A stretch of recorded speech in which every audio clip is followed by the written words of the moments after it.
the Arkin booth at SHOT Show to interview DC Predator.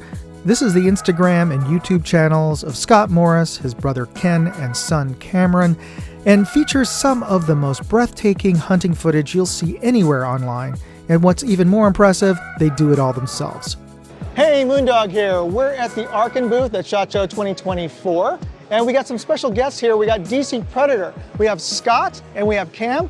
How'd you guys get started, and how long have you been doing this? I'll lead off on that. So it really started very organically.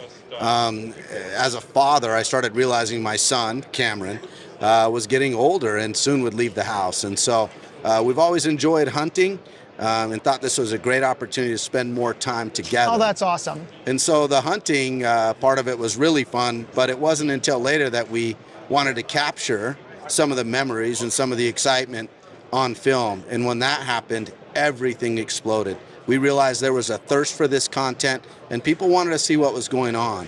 And so it happened very organically. The crew is really myself, my son Cameron, and my brother Ken that you'll see in most of our videos. Okay, good. So who's the technical guy who likes all the gadgets? I'm gonna hand this over now. That'll be me. So we'll talk a little bit of shop here. What kind of camera gear do you like to run, and how did you get into? You also do the editing? Yep, I do editing as well. So how did you roll into this? Just sort of like because your dad asked you to do it, or did you actually say, hey, I want to do it? Yeah, so I found a passion for photos and video, just my own stuff, and whether it was back to school or weddings, to make some side money, I loved it. But then I fell into the passion of hunting and my video and photos. So I combined the both. You were doing video work and photos before this. Correct. Okay. Correct. And then we merged. We merged the hunting into the video and photo that we had, and that's what we have now. Oh, Dan, great. The perfect synergy there. Yeah, I love it. Totally. Now, did you shoot much before your dad sort of dragged you out hunting? Honestly, the hunting came first. And then later came the hobby of the photo and video. So it was later on.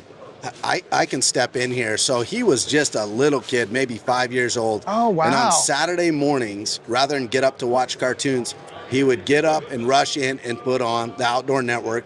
And he loved to watch predator hunting. He loved all hunting, but it was something that I think he was born with. He's always loved it.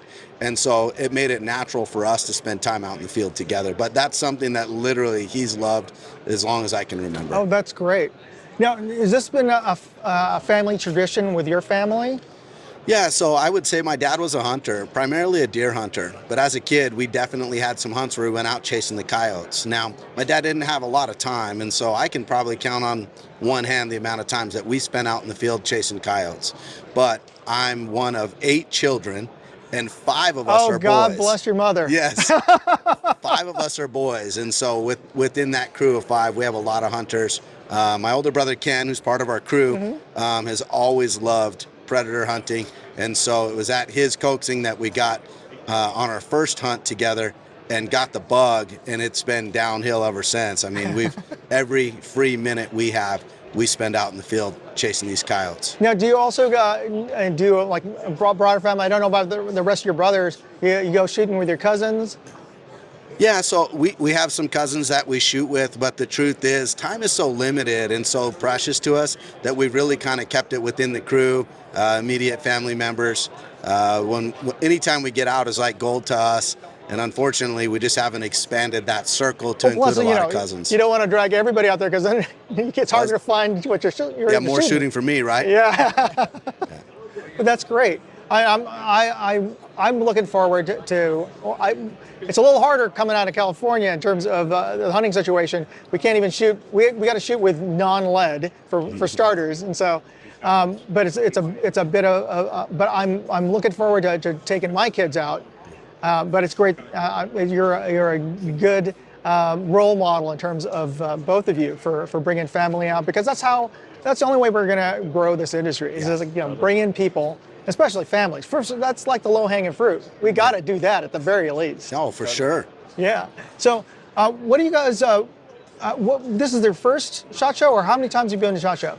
No, this is our first SHOT Show, and it's been amazing. We're so happy to be here, and I almost want to stop at every single booth. It's been awesome. Yeah, I know. So what? So this is your first one. What have you been seeing that really sort of turned your head and surprised you? Well, there's a lot of things that are turning my head. One thing is the amount of people that are in this industry is huge. You see every booth I thought I would know when I came here, but obviously like that quiz, there's a lot of people that I don't know, don't recognize. So much more information out there, so many more products, and it's crazy to see all of them. Oh, that's great. And this booth especially, how did you get connected with Arkin? I guess I can jump in. So as predator hunters, optics is critical to what we do. And so we actually Cameron purchased one of Arkin's scopes. Which one? It was the SH4, I think. Oh yeah, that was my first one too. And so I was amazed at the clarity. And so when we saw the clarity and the quality of the glass, I reached out to them, we made a connection, and they were kind enough to sponsor us and partner with us. And so we now have all of our rigs outfit with Arkin products, and they've been great. And I want to say one thing about Arkin. So it's more than the product, which is fantastic and sells itself. And I don't want to get hung up on the value because I don't want to devalue the quality of the product. Okay, fair point. For me, and what's important to us is the culture. And so what we're looking for in a partner and as a sponsor is people who have similar values and a culture that we can really partner with. You can tell these guys stand behind the brand, and that's important to us. Oh, no doubt, 100%. Because these guys, I mean, they're really responsive. Even when my friends, I tell them they have no connection to me, and then they'll respond immediately. And it's, a lot of places that figure, oh, because you're on YouTube or whatever, or you're reviewing the product, they're going to be responding. No, they're like that for everybody. Yep. Yeah, so that's really impressive. Now, you have it on all of your rifles. What's the newest one that you've had a chance to shoot with? Yeah, the newest one is the EP8. That's their new LPVO they just came out with. On my AR, my gas gun, that's what I have on there. That 1.8 is pretty much to do most of the interactions and engagements that I need when I'm hunting coyotes. Had the SH4J on my bolt gun. I think that's what I'm going to stick with, those two. Now, when you use the EPA, do you use it primarily in its magnified mode or at 1 power when you're taking down? Yeah, always magnified. These coyotes are small and they're fast. And we're trying to get them as close as we can, but lots of times they're hanging up around like 50 yards. So we call them in nice and close in AC, but at 50 yards, I still want to punch in. I'm at 3 to 5 power usually is when I'm taking my shots. Right on. Now, one of the things I noticed about that, a lot of people, when they first see it, and especially when I posted my review video about it, is the kill box. Yeah, I knew you were going there. So, what was your first impression? My first impression was it was very similar to Primary Arms. If you've seen that ACSS Raptor, I think is what they call that reticle. I love that reticle. I love the horseshoe on there. But I like being able to estimate range, be able to send those shots out to 2, 3, 4, 500 yards without having to have a rangefinder. I will say this, I had never shot with an optic similar to that, and I thought originally it might take some time to get used to it. It was literally like one hunt, and I was like, this makes sense, it seems so logical. And so it's interesting that it's an innovation, yet it's such a natural transition into it, and so I enjoy it. Oh, good. Now, I got to ask you guys, because how do you use that for coyotes? Because it was, designed for men shoulder length average. Shoulders. So what do you use? How do you gauge using a canine? Yeah, I'm a numbers geek, and there's a math element here, right? Is there? So we understand the size of the coyote, about 19 inches, right, in height. And so it was a pretty easy transition for us. You'd be surprised how often your eyeball tricks you at distance. And I've made this mistake before where I've looked at a coyote and said, oh, it's about 200 shot, only to see this thing skip low.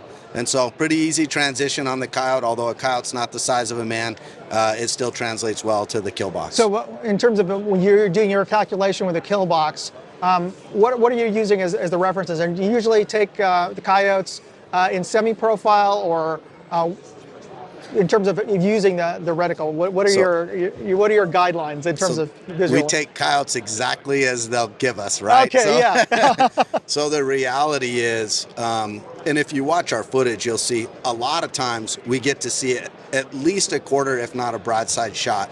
But sometimes you have to shoot these coyotes head on, and that's really only a 7-inch width target. And so the clarity of the scope and the fine reticle allow us to really pick a specific spot and make an ethical kill on these coyotes. And so understanding some of that math helps, having the clarity helps, having the fine reticle helps. But when you ask about how do we take them, well, I take them anytime I can get them. And I'll tell you one hard thing as a shooter, when we often have the cameraman next to me, is the cameraman saying, don't kill him yet, we want more footage. Don't kill him yet, we want more footage. And that's the hardest thing about my job, is not squeezing that trigger. But more often than not, they'll give us a broadside shot. Okay, that's great. Now, since you've had a chance to try, you've got all of their products, or practically, because they're launching the new thermal here at the show. Are there any suggestions you'd have for any of their products in terms of you know, any tweaks that you personally would have loved to see? A few tweaks. Honestly, there's not a whole bunch of tweaks I would make. One thing that I really do like is the throw lever. Oh yeah. So if you buy one of their scopes, you can buy a throw lever in there. I like running that because I could switch magnifications a little bit quicker.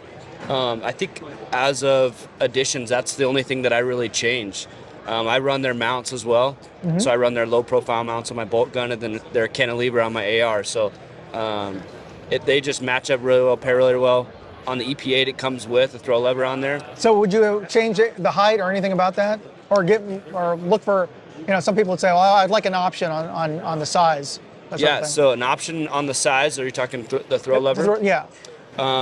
Theirs is pretty good. Honestly, I haven't looked around and see if there's a whole bunch of other manufacturers that make throw levers for Arkin, but theirs is perfect. I love running theirs. Okay, good. Now, one other question I have for you guys on their products. If you had any suggestion for them as to what you'd like to see that you haven't seen that they've come out with, what would it be? I mean, I can jump in. I love everything that they have. It would be nice to have a pair of binoculars. Oh, that would be something that would be good for us. Not all stands, but many stands we set up, and it's really just an open area of yellow grass. And so once you're able to pick up your binoculars and pick out a coyote, you know he's coming in, you can get ready for that shot. But we've been really happy. I would say, as a business person myself, the only advice I have for them is charge people more money. And that sounds really stupid, but let me tell you why I say that. Unfortunately, we've been trained to think expensive means good, okay? And so some people will automatically opt to spend more money because they think they're getting a superior product. So it would be really funny if they launched the same product, painted it a different color, put another number on it, and charged 500 more bucks. I'll bet you knuckleheads out there would pay the extra money. I bet you $1. There you go. Just make it a burnt bronze and charge an extra $1,000. There you go.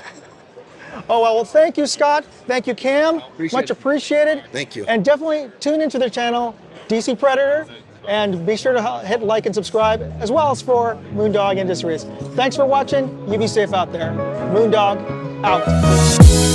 Let me know what you think of DC Predator's videos. Leave me a comment. And if you haven't seen them, go check them out now. They're just gorgeous.